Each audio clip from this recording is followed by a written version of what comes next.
bien, on peut partir sur les Boston Celtics avec cette illustration de Jordan, le cofondateur de QI Basket. Évidemment, n'hésitez pas à le féliciter. Il était là tout à l'heure, je ne sais pas s'il est encore là. Bon, alors ce qui est bien, c'est que c'est les Boston Celtics, mais présenté par un fan du 8. Donc, je vais pouvoir trigger mes fans des Celtics sûrs dans le chat avec ça, par exemple. Ou avec ça, par exemple. Ou avec ça, par exemple. Ou ça. Voilà. J'ai des petites cordes à mon arc. Enculé. Voilà, je me suis permis, évidemment, puisque les Celtics se sont fait sortir par le hit sur les derniers playoffs. Ça fait plaisir. Vincent qui dit au revoir. Désolé, mais c'est le jeu. Bref, les Boston Celtics, la saison dernière, une très belle saison régulière, Azad. Bah ouais, en vrai, non, quand même, vous avez pas mal la saison régulière. On finit avec le meilleur net rating. Enfin, faut que j'arrête de dire on à chaque fois d'ailleurs. Oh là, je vais recommencer. Boston finit avec le meilleur net rating. Tu finis avec la quatrième attaque, troisième défense. La défense est beaucoup aidée par un pourcentage à 3 points des équipes adverses qui est quand même assez avantageux. Donc voilà, il y a à remettre un petit peu dans le contexte. Mais tu as une équipe qui tourne quand même très bien en saison régulière. Et clairement que moi, j'ai vu arriver et que si on rebambine, si on refait le film, que je vois encore comme les favoris la saison dernière, hein.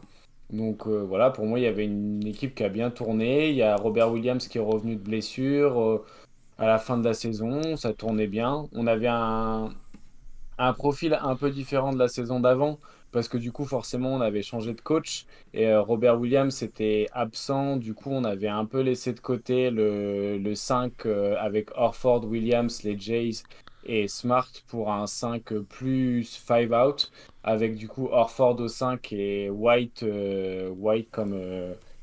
comme intérieur, oula, comme nouveau joueur du 5 qui offre un peu de spacing. Comme la couleur des Mais. supporters du TD Garden. Ah, ok, super. Et toi, il est arrivé en touriste, il va pas en rater une, hein. Et après, voilà, il y avait un banc qui tournait bien. On a eu Malcolm Brogdon qui a été élu sixième homme de l'année. Bon, après, ça, c'est un awards qui sert à rien et qui veut rien dire, mais bon, ça vaut ce que ça vaut. Au moins, ça montre qu'on avait un mec en sortie de banc qui était niveau titulaire NBA, quoi, concrètement. Et puis Et ça vous donne un puis, titre que vous aurez pas autrement. Et puis ça nous permet d'arriver du coup deuxième de conférence et voilà. Donc on est fini pour la saison régulière. Après je sais pas si vous vouliez parler d'autre chose Bah, de au la moins saison vous avez d'avant. été, au moins vous avez été, comment tu disais tout à l'heure, les favoris à un moment. Ça c'est un beau titre Très beau titre, ouais. par Ça, procuration. Favori. Jérémy qui dit N5, c'est la dernière, il est cramé, il s'est dit je fais rien, je sabote juste Azad. Et Greg qui dit Évile Clément, c'est ma version préf. Après ça me gêne un peu pour les autres supporters des Celtics dans le chat, mais comprenez que on a un Hazard à défoncer ce soir. On Comment ça, on Oh Quentin, Bon, tu vas un participer, petit peu. je te connais. Un petit peu, voilà, je dois faire mon devoir de fan du 8. Jedi Padawan qui dit Bon adieu, honteux ce live. Salut mon pote. Bref, ce qui nous emmène en playoff, donc un premier tour face aux Hawks qui a été plutôt géré. On en avait parlé notamment dans la preview sur les Hawks. en vrai, il y avait des trucs intéressants chez les Hawks, c'est qu'on a pu voir des limites de Al Horford. On a vu qu'il avait vieilli, en fait, tout simplement. Et du coup, il y avait un peu des indications de ça. Et les autres indications de la série sur les Hawks, c'est que Joe Mozzarella, genre, il aimait pas Grant Williams. Et on a senti très vite que ça allait être très chiant. Et ça a été, en effet, très chiant. Et du coup voilà. Et ça passe en 6. Après, tu vas en 7 contre les Sixers. Donc bon, bah, tu balances le premier match au Garden parce que Harden au Garden, c'est marrant ça. Harden au Garden, il prend feu. Voilà, tu navigues un peu à travers la série. Puis en fait, tu arrives au match 6 au bord de l'élimination. Et bon, bah là, c'est un peu chiant. Du coup, bah, Joe Mozzarella, il fait quoi? Il reprend le 5 qui marchait bien l'année dernière, il remet dans le 5 Robert Williams. Du coup, bah, l'attaque des Sixers est un peu s'effondre et du coup, ça te permet de passer en 7. Donc bon, une série que tu aurais dû gagner en 5, c'est un peu dommage. Après, voilà, tu peux pas anticiper des gros matchs d'Harden. Et puis après, bah, tu as une série que tu rejoues 100 fois et que tu gagnes 95 fois, mais celle-là, tu la perds. Et ouais, dommage, hein. Et voilà, ouais, pas de bol, hein. Mais en vrai, au-delà de la vanne et tout, c'est pour ça aussi que tu regardes du basket, parce que sinon, genre, clairement, l'équipe de Boston était bien meilleure, mais, enfin, l'effectif de Boston était bien meilleur. Mais c'est là où tu te rends compte qu'en fait, bah, il n'y a pas que le terrain, enfin, il n'y a pas que le talent, il n'y a pas que le playmaking des joueurs qui peuvent faire la différence. Tu as plein de choses qui rentrent en compte. C'est pour ça que, bah, par exemple, l'article, enfin, moi, je pense que celui que j'avais écrit sur les joueurs qui prennent feu, c'est intéressant parce que ça rejoint un peu une question de la variance qu'il y a au basket et, tu vois, de tirer des conclusions sur une équipe et la perdre d'une série de playoffs. Je crois que dans son livre, Ben Taylor, il explique que genre il faudrait qu'il y ait au moins 11 matchs d'une série de playoffs pour être quasiment sûr que ce soit enfin, en tout cas, pour avoir une meilleure chance que la meilleure équipe gagne, entre guillemets, et que même 7 matchs, c'est pas un échantillon assez large. Et du coup, c'est ça qui est trop intéressant parce que du coup, tu peux te permettre d'arriver jusqu'en finale de conférence, jusqu'en finale NBA pour le 8 sans être la meilleure équipe à toutes les séries de playoffs que tu joues. Et voilà, l'inverse exact de ce qui se passait en saison régulière s'est passé en playoff en fait, parce qu'en saison régulière, les équipes qui jouaient contre Boston shootaient très mal à 3 points alors que c'est un truc que Boston ne maîtrisait pas. Mais donc c'était genre la 27e équipe en termes de réussite à 3 points pour les adversaires, donc très bien. Et puis ensuite, c'est totalement l'inverse. Tu as un truc lunaire complètement. Donc, en gros, sur la série de 7 matchs du Heat contre Boston, c'est le plus gros différentiel de l'histoire entre la réussite à 3 points sur les shoots ouverts en régulière comparé sur une série de playoffs pour le Heat. Donc, en Ah, fait, il n'y a jamais une équipe qui a pris aussi chaud, je crois, sur une série de playoffs. Peut-être que je dis de la merde, Quentin, mais. Non, mais c'est en partie ça, mais c'est. Enfin, côté Miami, tu vois, il y avait vraiment un contraste avec la saison d'avant, justement, parce que saison 2022, Miami est très fort à 3 points toute la saison, et en playoff, ça s'écroule. Et la saison 2023, à l'inverse, en saison régulière, nul, nul, nul. Et en playoff, en fait, on s'est retrouvé à rentrer tous les tirs ouverts. Donc, forcément, Enfin, c'est ce qui a permis au Heat aussi de. Enfin, faut pas se mentir, hein, la variance à 3 points, c'est ce qui a permis au Heat d'aller jusqu'en finale NBA. Et voilà, c'est ça qui est intéressant dans le basket aussi, c'est que bah, il se passe pas tout comme prévu. Ouais, bah clairement. Et puis même, la série était quand même incroyable à suivre. Ouais. Enfin, c'était trop cool. Genre, t'es à 3-0 et du coup, bah, en fait, le match 4 5 et 6 en tant que fan des Celtics, c'est trop bien parce que du coup, genre, t'es là, tu regardes un cadavre et en fait, le mec, il se remet à respirer. Bon, au final, tu restes mort et bon, le truc est mort et enterré. Mais t'as quand même cru qu'il allait revenir, tu vois. C'est un peu comme un amour d'été. Genre, la nana, elle prend la voiture, tu lui dis au revoir, adieu, tu la reverras jamais.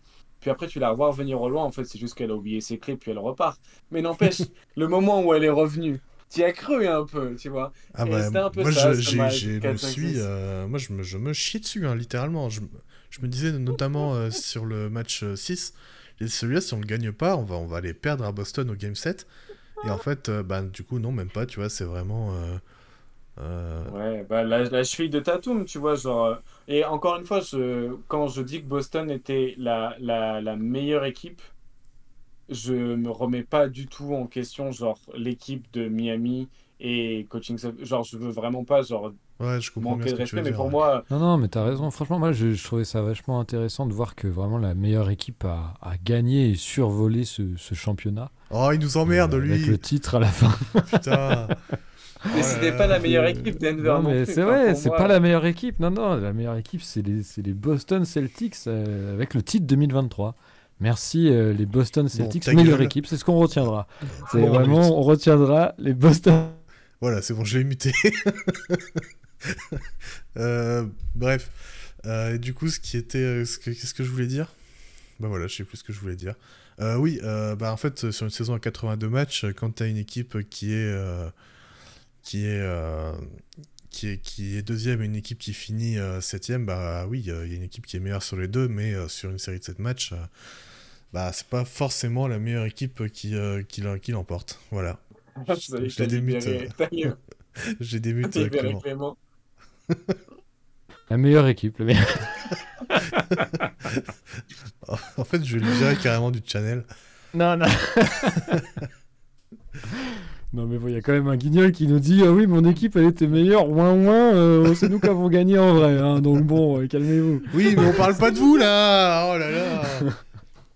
Ah, c'est fatigant. Non, mais même juste à l'échelle de la conférence S, c'est n'importe quoi ce que vient de nous faire Azad. Vraiment, j'ai laissé, j'étais bouche bée, je ne savais plus quoi dire. Mais c'est moi la meilleure équipe, c'est nous qu'on a gagné. Non, bah non, Azad, vous avez perdu. Il a dit qu'ils avaient perdu, mais bon, bref.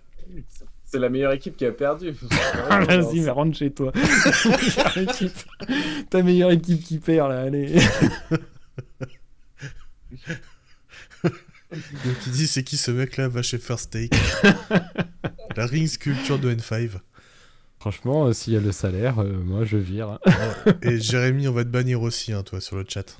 Ne crois pas que je te vois pas. Hein. Ça nous amène à donc cet été, et il y a eu beaucoup de changements. Oh là là, elle est interminable en fait cette preview, genre c'est que des moments trop chiants à revivre.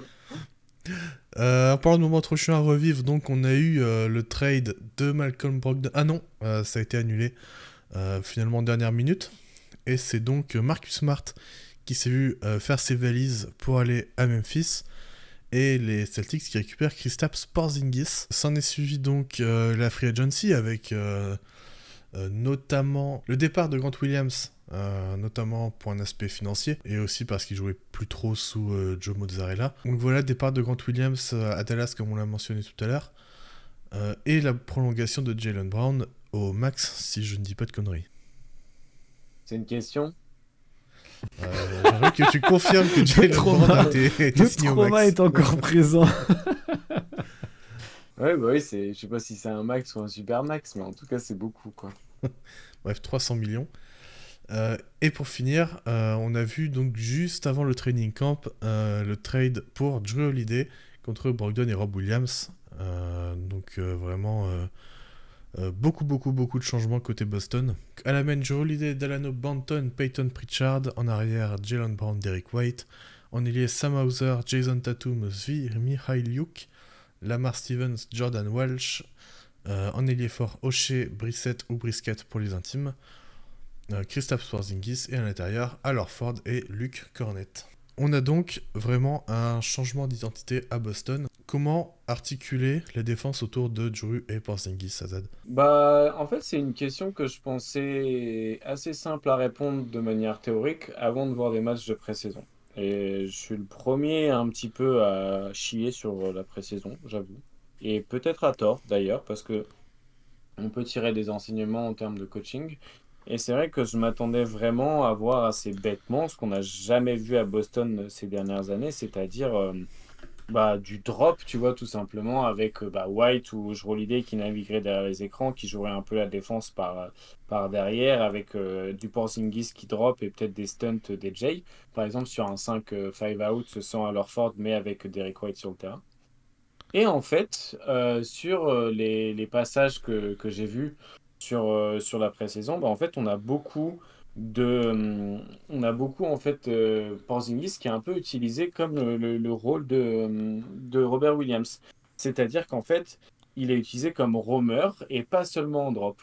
Donc, il y a des moments en fait où Porzingis il défend pas sur l'intérieur adverse. Par exemple, je crois que c'était contre les Knicks où en fait Porzingis il défendait sur Jericho Sims, je sais pas comment on dit, enfin le jeu vidéo là, et par contre c'était du coup Jaylen Brown qui défendait sur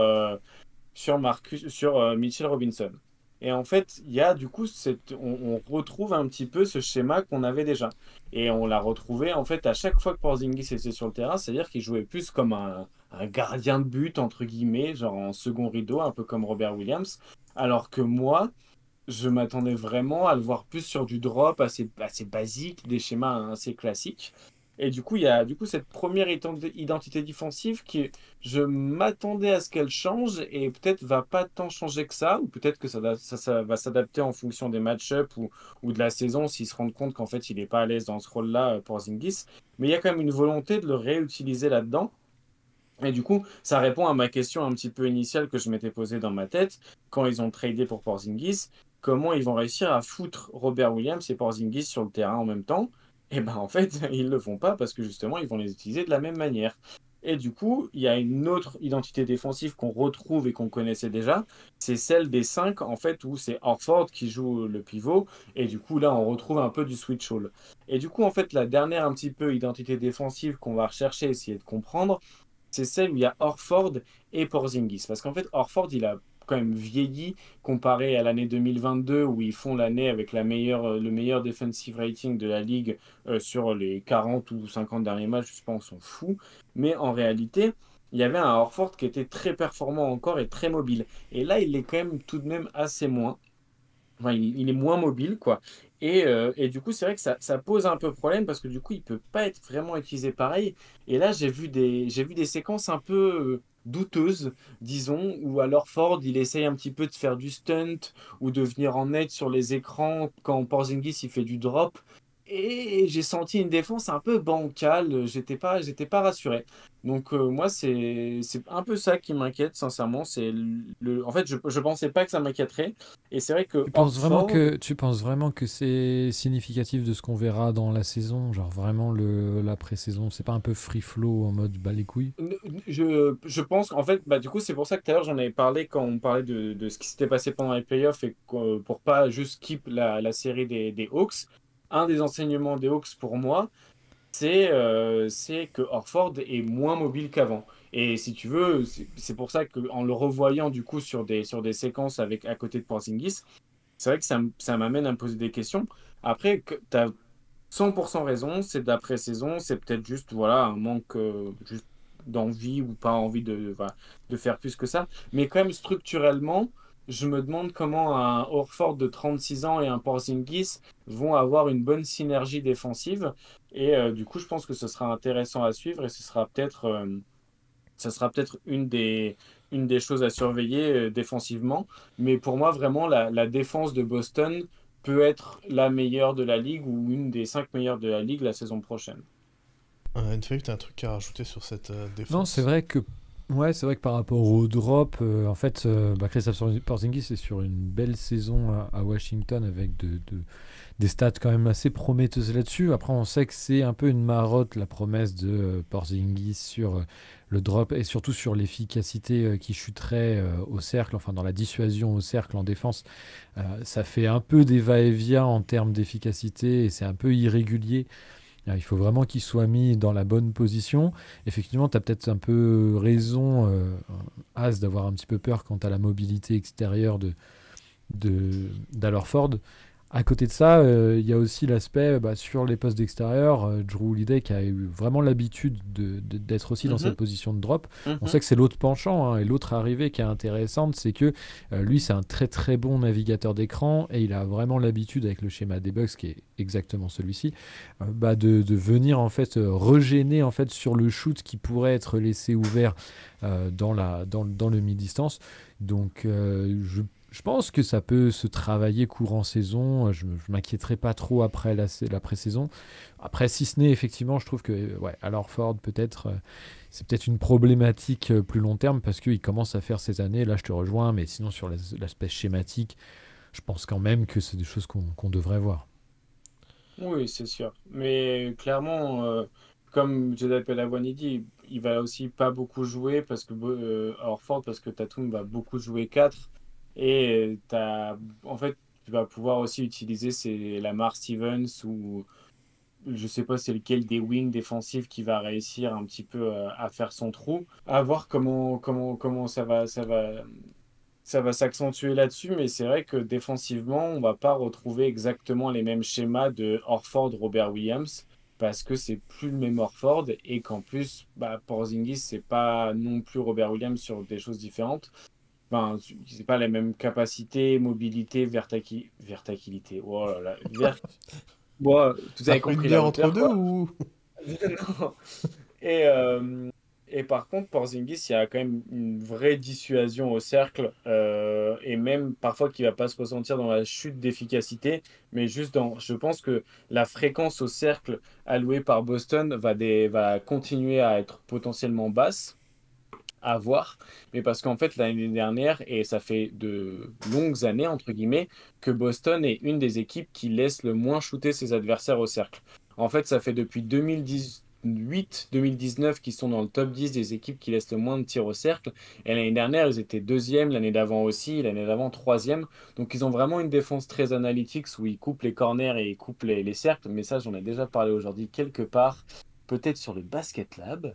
Et en fait, tout simplement, la défense de Boston, je pense qu'elle va rester bonne parce qu'elle est capable un petit peu de savoir comment identifier en fait et comment utiliser ses joueurs à bon escient pour réduire l'efficacité adverse. Mais du coup, voilà. Je pense que ça va être intéressant de suivre ça, mais on va pas retrouver les schémas habituels. Mais je suis pas sûr que les changements soient aussi drastiques que ça. Il y a Titi Carlito dans le chat qui demande après si Porzingis est vraiment dans le même rôle que Rob Williams en défense. Boston il perd quand même pas mal, non? Surtout avec un Horford moins mobile. Je sais pas si Robert Williams est vachement meilleur que Porzingis en dissuasion au cercle. Bon, ça dépend. Enfin, oui, ça, je sais pas. En vrai, c'est un peu. Enfin, Il y a eu Robert beaucoup de Williams. versions de Rob Williams, j'ai l'impression, à travers le peu de temps de jeu qu'il a eu pour cause de ses blessures, etc. J'ai l'impression qu'il y a eu des Hmm. versions très différentes en termes d'efficacité défensive, notamment sur la mobilité. Donc, je ne sais pas trop à quoi le comparer. Après, globalement, il y a quand même un changement entre Joe Mazzulla et son prédécesseur Ime Udoka. C'est l'impression aussi que l'identité s'oriente moins vers un système défensif, moins vers une identité défensive en tout cas, et plus vers l'offense en fait, avec cette arrivée de Porzingis aussi. Ouais, effectivement, là, sur l'attaque, par contre, on retrouve vraiment un système five out qui sera constamment là, que ce soit avec Horford ou Porzingis. Ouais, mais en fait, le problème de leur five out, c'est qu'ils n'étaient pas très animés l'année dernière. Et du coup, moi, ce que j'espère de Porzingis, c'est d'apporter un petit peu des variantes dans l'utilisation du five out. Je sais plus quand c'est que j'en ai parlé, mais j'ai un peu répertorié, je sais plus quand c'est que j'ai fait ça. J'ai un peu répertorié comment a été utilisé Porzingis chez nos amis des Wizards sur des attaques en five out en fait. Bah du coup c'est là où on avait pu parler justement du blind pig et etc. Parce que du coup c'était un des systèmes où Porzingis était utilisé. Et en fait, il y a vraiment une nécessité d'utiliser Porzingis sur du five out pour changer encore une fois la géométrie du terrain. Et en plus, il t'apporte quelque chose il t'apporte du post-up là où vous pouvez clairement pas le faire. Mais en fait, offensivement, ce move d'aller chercher Porzingis, il y a deux choses pour moi. C'est un move que Stevens, il a toujours voulu faire. Et c'était très clair pour lui et c'est vraiment un truc qu'il voulait faire. Et deuxièmement, c'était clairement en fait un move, un petit peu un panic move suite à l'élimination contre le Heat. Et en fait, Boston, ça fait depuis 2020 qu'ils n'arrivent pas à attaquer la zone du 8. Ils se sont fait taper à Disneyland, ils se sont fait taper l'année dernière, ils ont mis 7 matchs pour les battre en 2022. Enfin, voilà quoi, genre tu sens vraiment que genre c'est un blocage, genre Ouais. c'est un truc qu'ils Après, n'arrivent pas à passer au-dessus et ça joue après, beaucoup. après, quand même, il y a l'espoir du fait que c'est la meilleure équipe. Bah oui, mais là, attends, mais là, cette année, c'est genre sur le papier, c'est qui la meilleure équipe? Genre, théoriquement Non, parlant. tu peux faire ce que tu veux avec tes papiers, hein. Je suis content que tu t'en Ne satisfasses. rentre pas dans cette provocation à Z. J'allais dire, il n'y a pas que la zone 8 qui vous a fait chier, mais aussi la main gauche de Jalen Brown. Ouais, bah ça, après, c'est un joueur assez limite. Enfin, je veux dire, je sais pas trop qu'est-ce que j'ai pas encore dit sur Jalen Brown. C'est, je sais pas, à voir. De toute façon, là, tu l'as signé et genre, tu peux pas le bouger avant un an. Donc, genre, j'arrive vraiment avec un esprit assez, genre, tranquille sur sa saison parce que dans tous les cas, tu peux pas le bouger. Donc, genre, ça va servir à rien d'imaginer des trades, de là, de comment il peut bouger. Tu peux pas le bouger. De toute façon, il est là, tu l'as sur payroll pendant au moins un an, tu lui as filé 350 millions, il est là. Il va pas bouger. Donc maintenant, c'est genre comment tu vas l'optimiser, comment tu vas réussir à le faire jouer, sa synergie avec un gars comme, je sais pas, peut-être Derrick White, peut-être avec Porzingis. On sait que Jaylen Brown et Jason Tatum, ensemble, ça marche bien. Jason Tatum tout seul, ça marche bien. C'est Jaylen Brown quand Tatum il n'est pas sur le terrain où ça marche pas. Statistiquement, c'est genre prouvé, basta. Mais le truc, c'est genre comment tu arrives justement à faire que Jaylen Brown, ça devient un driver d'attaque efficace, au moins collectivement, quand Tatum il n'est pas sur le terrain. Et ça, c'est hyper important. Et tu as beaucoup de défauts dans le profil de Jaylen Brown, mais tu as aussi beaucoup de qualités qui sont genre inexploitées. Et du coup, c'est ça qui est problématique. Mais moi, j'ai vraiment envie, et je pense que ça arrivera pas, mais j'ai vraiment envie que ça soit une grosse équipe défensive. J'aimerais vraiment que voilà, ça reprenne un peu le pas de Ime Udoka, et je pense pas que ça le fera. Mais pour moi, tu as vraiment sur le papier une équipe qui peut défensivement et vraiment, vraiment impressionnante et qu'il y a vraiment une possibilité d'avoir un top defensive rating. Mais je pense que c'est pas ce qu'ils vont vouloir chercher. Et du côté de l'attaque, est-ce qu'il n'y a pas un manque au playmaking? Il n'y a pas de joueurs élites, voire même très bons finalement, même s'il y a pas mal de passeurs corrects, de bons connecteurs, tout ça. Ah bah même en connecteur, hein, t'as perdu. Bah, t'as perdu en En profondeur vrai, forcément, mais enfin je veux dire en bon passeur en général, t'as quand même, enfin sans être des passeurs exceptionnels, t'as quand même Je trouve Tatum que qui est c'était bon une passeur. réussite. Je trouve que c'était une réussite la saison passée, quand même, surtout au début de saison. Alors, effectivement, il y a eu un petit creux, etc. Proche du All-Star Game, c'était un petit peu moins bon à la mi-saison. Et ça a peut-être été de mal en pire, etc. Mais ça avait très bien commencé sur tout cet aspect-là du five-out et de à quel point la balle circulait. Alors, Mm. effectivement, il n'y a plus Marcus Smart, mais Drew Holiday sera capable de faire ces choses-là. Si c'est pas un créateur élite, il est quand même largement capable de passer le ballon dans les temps, de faire les bons drive and kick, etc. Et puis après, tout le reste, voilà, Derrick White, Jaylen Brown, Jason Tatum, alors Ford, tout ça, ça fait bien ce boulot-là. Je sais pas trop pour Kristaps, donc je m'avancerai pas, mais je pense que J'ai une il est- stat sympa pour ça, si tu veux. ah bah voilà. Mais je trouve que c'était une des belles réussites. Alors certes, t'as perdu en profondeur, et ça, c'est pour moi peut-être la grosse crainte que j'ai vis-à-vis de ces Celtics. Mais à côté de ça, bon, ça reste des profils qui sauront le faire. Donc normalement, t'as un système qui était assez bon l'année dernière là-dessus, même peut-être la réussite offensive au début de saison dernier là-dessus. Je pense que ça, c'est quand même assez réitérable. Et je te laisse après sur la stat par rapport à Kristaps et son intégration là-dedans. Non, c'est une stat en termes de playmaking.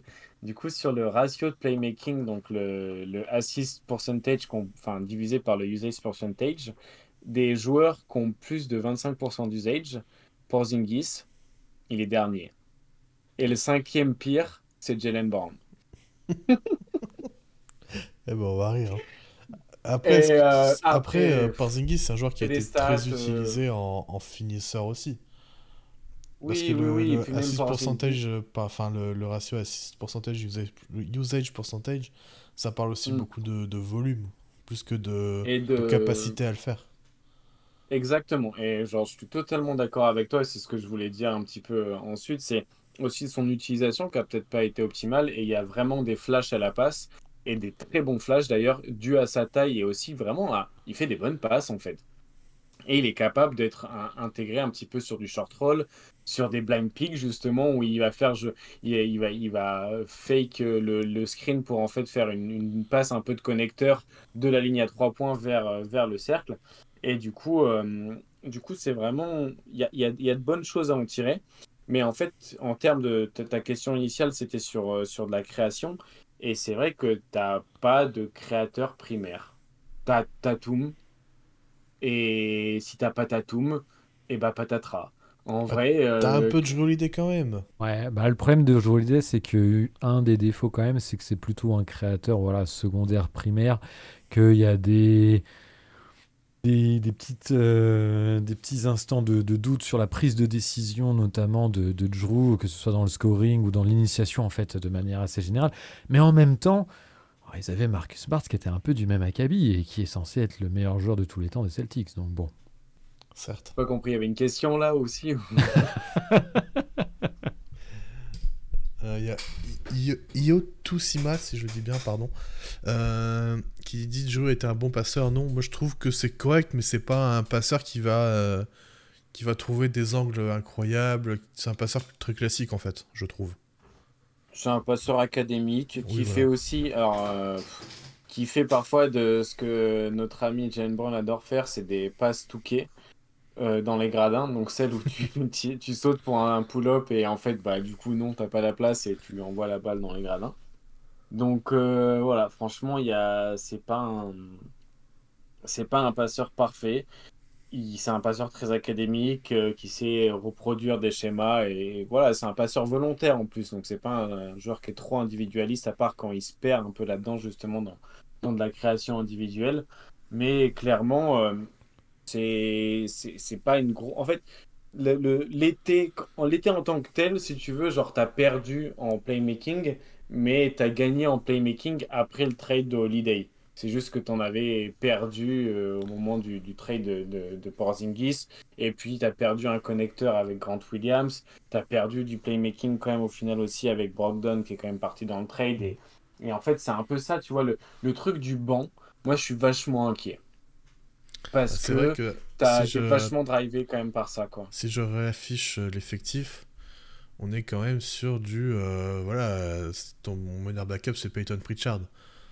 Euh, Dalano Banton aussi. c'est qui ton remplaçant poste 3, poste 2 à l'intérieur, ça me fait très très peur aussi. Et puis même, ouais, c'est ça, c'est que même en fait, moi, au-delà de l'aspect banc, en mode seconde unit, fonctionnel, etc., c'est que genre, il y a une blessure d'un titulaire, notamment à l'intérieur, ça devient assez chaud très vite parce que autant peut-être t'as certains remplaçants qui peuvent un peu faire illusion en termes de cinquième homme, autant bah, les remplaçants des remplaçants, c'est-à-dire que si tu mets Luke Cornet, après c'est qui derrière? Tu peux le dire, Azad, tu le prononces si bien, Oshé Brisket, n'est-ce pas? Euh, c'est vite limité. Pareil sur l'aile, en vrai, Jason Tatum va devoir jouer énormément. On parlait un peu de Jason Tatum en 4 aussi, mais sauf que à l'aile, t'as pas non plus énormément de monde.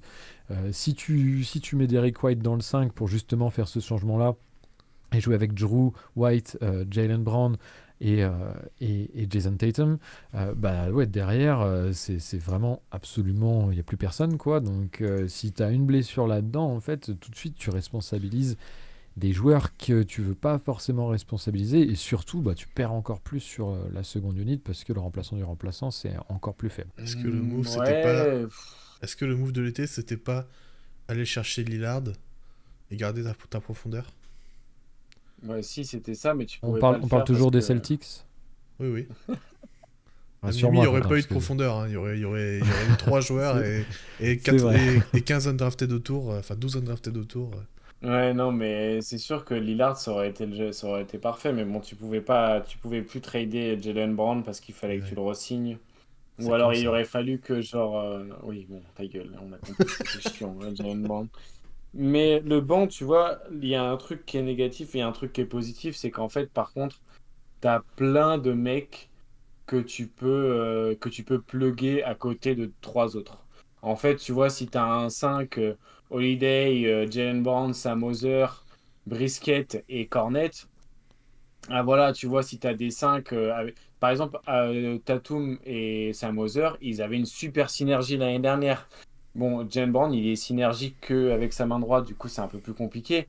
Puis, on a aussi, genre, Derrick White, qui est un joueur super intelligent que tu plugues n'importe où, dans n'importe quelle situation. Si son shoot-making reste le même, bah, ça va être super. Et puis après, bah voilà, un petit peu des fonds de banc va faire son trou. Est-ce que ça va être Keita au final à l'intérieur plus que Cornet? Je pense pas, mais peut-être qu'il pourra gratter des minutes. Lamar Stevens, Jordan Walsh, est-ce que ça peut jouer aussi? Je pense que Lamar Stevens, il peut apporter dans un système, malgré qu'il prenne pas de shoot, il va pouvoir apporter son côté connecteur et sa très très bonne défense. Non, en vrai, moi, ce qui me gêne le plus sur le banc, pour le coup, c'est que Peyton Pritchard, il va avoir des minutes. Ça, c'est peut-être le truc qui me pose le plus de problèmes, mais après, voilà. Après, s'il rentre ses tirs, ça va. Ouais, il rentre ses tirs. Bref, genre, je sais pas. De toute façon, il vampirise le ballon, je trouve. Genre, il a pas de création collective. Il va pas sur la ligne des lancers francs. Il prend majoritairement que des 3 points. Si c'est pas en catch and shoot, c'est en pull-up. Du coup, c'est pas des shoots rentables. Et puis tout simplement, voilà, défensivement, c'est catastrophique aussi. Enfin, c'est catastrophique. Alors oui, c'est un mec qui se donne en défense. Mais c'est un mec qui est petit et pas bien robuste qui se donne en défense quand même, quoi. Non, mais Donc oui, ça, c'est voilà, c'est ça. ça. Il se donne en défense. Bon, il est pas très bon, mais il fait les efforts, quoi. Ouais, c'est ça. Ouais, super. Tiens, allez, un Pims. Merci. Un, Heureusement qu'il y a d'autres fans des Celtics que j'apprécie dans le chat, sinon j'aurais fait des vannes pour faire craquer Hazard. Oh, tu veux le faire partir en burn-out ou le Non, c'est harcèlement vrai, au on a travail, besoin de toi. On a besoin de toi, Hazard, chez QI. le harcèlement au travail, N5. Doucement, hein. On va aller chercher notre délégué syndical. Après, je suis pas payé. Hein. Certes. Est-ce que vous avez encore des choses à dire sur cette équipe des Celtics? Est-ce que vous pensez qu'on a fait un peu le tour? Bah, après, c'est vrai que dans le chat, on nous parlait quand même de l'aspect différence SR et playoff. Et c'est vrai que malgré tout, tu as énormément de talent dans le 5 qui est hors blessure. Mais ça, forcément, ça touche toutes les équipes et on ne le souhaite à personne. Et on espère que tout le monde sera en bonne santé là-dedans. Que Kristaps Porzingis sera sur la même vibes, que la même lancée que la saison passée en jouant le plus de matchs possible. Donc du coup, je trouve que bon, en SR, ça devrait encore passer. Après, effectivement, il y aura peut-être la trade deadline pour amener un petit peu plus de profondeur dans cet effectif, parce que c'est vrai qu'il y a eu pas mal de pertes en fait dans les trades de l'intersaison vis-à-vis des 8e, 9e hommes, quoi, voire même 7e directement, parce que ça tourne beaucoup à 6. Là, moi, je trouve la rotation avec Derrick White. Mais c'est vrai que c'est un petit peu la chose qui est, moi, je trouve peut-être dommageable. Vraiment, la profondeur des Celtics, c'était ce qui faisait peur et ce qui faisait aussi la force de l'équipe. Et bon, bah, que ce soit la saison passée, avec les goûts et les couleurs de Joe Mozzarella vis-à-vis de Grant Williams notamment, mais aussi la perte là pendant l'été avec tous les trades et le fait qu'ils ne pouvaient pas prolonger et Jaylen Brown et Grant Williams et faire tout le reste. Bah, c'est vrai que la rotation s'est vue bien amputée, donc ça va peut-être être le travail de la trade deadline. Donc ce sera peut-être aussi une équipe un petit peu différente vis-à-vis de ça, et peut-être qu'on sera rassuré après. Ouais, je suis plutôt d'accord. Karincha qui demande quel undrafted du Heat va éliminer les Celtics cette saison. Je mets une petite pièce sur Haywood Highsmith et Cole Swider, voilà. Mais de petits paris. Quelle humiliation. Quelle humiliation. Je me permets même d'en citer 2. AZ, t'as un dernier truc à rajouter sur ces Celtics? bon, juste pour Jedi Padawan qui disait que premier degré à Sam Hauser, il allait pouvoir apporter et qu'on le sous-estimait. Moi, je doute pas trop de ça. Mais enfin, en tout cas, pour moi, Sam Hauser, il a plus de minutes à jouer que Peyton Pritchard. Tu vois, par exemple. Donc, c'est vraiment, il va pouvoir apporter du spacing. Je trouve que vraiment, il avait une bonne synergie avec Tatum. Je suis sûr qu'il peut avoir une bonne synergie, même peut-être avec, par exemple, un Jaylen Brown. Peut-être qu'ils vont savoir un petit peu mieux l'utiliser. Et du coup, voilà, pour moi, c'est important qu'Hauser il prenne vraiment sa place, sa rotation. Mais moi, j'attends vraiment, par contre, qu'il soit capable de tenir 25 minutes sur un match et de tenir défensivement aussi. En pré-saison, je l'ai vu de faire de très belles rotations défensives. Mais voilà, la pré-saison, c'est comme les photos sur Tinder. En vrai, il faut voir en vrai pour être sûr que ça marche. Très belle comparaison pour finir sur ces Celtics. Très belle comparaison venant d'un gars qui se fait 4 fiches une semaine sur 2. On l'aura compris. T'en rates pas une, hein, vraiment, c'est chirurgical.